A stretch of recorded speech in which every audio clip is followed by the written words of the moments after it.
Hai semua, apa kabar? Semoga sehat selalu ya. Kali ini aku mau mereview salah satu animasi Jepang yang berjudul Yamishibai. Yamishibai adalah salah satu animasi yang menceritakan hal-hal mistis Jepang berdasarkan kisah nyata atau cerita legenda yang menyebar di sana. Dengan durasi kurang lebih 5 menit, animasi ini menggunakan gambar yang unik dengan suasana yang gelap, sehingga membuat kesan ngeri saat menontonnya. Buat yang penasaran bisa langsung tonton animenya dulu karena review ini mengandung 100% spoiler. Baiklah kalau begitu tanpa berlama-lama kita langsung masuk ke ceritanya.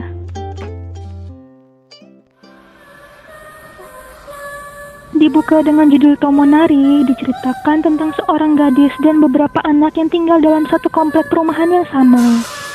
Sore itu si gadis baru saja pulang dari sekolah.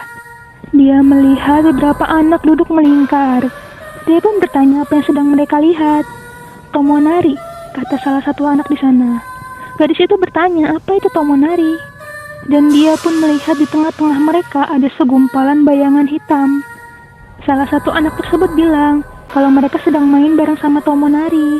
Dan Tomonari ingin gadis itu ikut main juga. Tapi gadis itu bilang tidak bisa karena ada tugas sekolah yang harus dikerjakan. Berarti setelah ini bisa main kan? Tanya mereka. Ya, aku janji kok, kata gadis itu. Lalu gadis itu pulang sambil masih melihat ke arah mereka. Salah satu anak bilang, sayang sekali nggak bisa main bareng karena harus kerjain PR.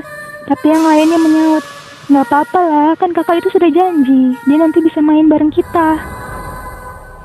Ketika gadis itu sudah di depan pintu rumah, dia menoleh ke tempat anak-anak tadi, tapi mereka sudah hilang. Dia berpikir anak-anak itu sedikit aneh. Saat sedang mengeluarkan sepedanya, gadis itu kaget melihat kumpulan anak aneh waktu itu.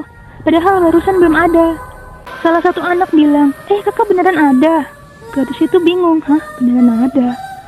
Lalu anak tadi berkata, Tomonari tadi bilang bahwa kakak akan lewat sini. Gadis itu melihat lagi ke arah bayangan itu. Anak yang lain bertanya, apakah kakak bisa bermain dengan Tomonari hari ini? Gadis itu mulai mengayuh sepeda dan menjawab bahwa dia mau mengerjakan PR lagi. Tapi kamu kan udah janji, sahut salah satu anak. Mereka melihat kepergian gadis itu dengan tatapan suram. Di jalan gadis itu bingung bagaimana si Tomonari tahu bahwa dia akan lewat sana. Lalu hari sudah sore, gadis itu sudah sampai di rumah dan duduk sebentar. Tiba-tiba ada suara dari luar pintu yang memanggil-manggil, Tomonari, main yuk. Gadis itu membuka pintu dan bertanya, apa yang mereka lakukan? Mereka bertanya, apa Tomonari ada di sana? Karena Tomonari bilang dia akan pergi ke rumah kakak. Gadis itu menjawab, mana mungkin dia ada di rumahku. Mereka menatap gadis itu dengan sinis. Lalu salah satu anak bilang, loh itu kan Tomonari. Terlihat ada sebuah bayangan hitam di atas langit-langit rumahnya. Gadis itu pun mulai kesal karena merasa dipermainkan dan langsung menutup pintu. Dia kembali ke kamar dan menggerutu karena keisengan anak-anak aneh tadi. Tiba-tiba dari luar seorang anak berteriak, itu dia Tomonari, sambil menunjuk ke langit-langit kamar. Gadis itu pun mendongak dan dia melihat sebuah bayangan hitam yang mulai berbicara. Kamu kan sudah janji. Lalu dari luar anak-anak tersebut melihat gadis itu ditarik Tomonari ke langit-langit. Mereka yang melihat itu dengan datar bilang, Tomonari kelihatan senang ya. Yang lain bilang, syukurlah akhirnya kakak bisa menepati janjinya.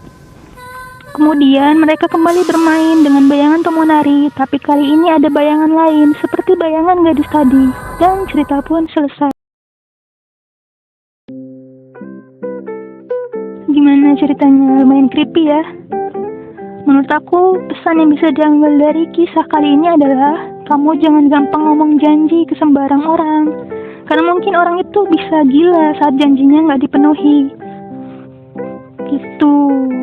Ya, sekian cerita untuk kali ini. Sampai jumpa di episode selanjutnya. Dah.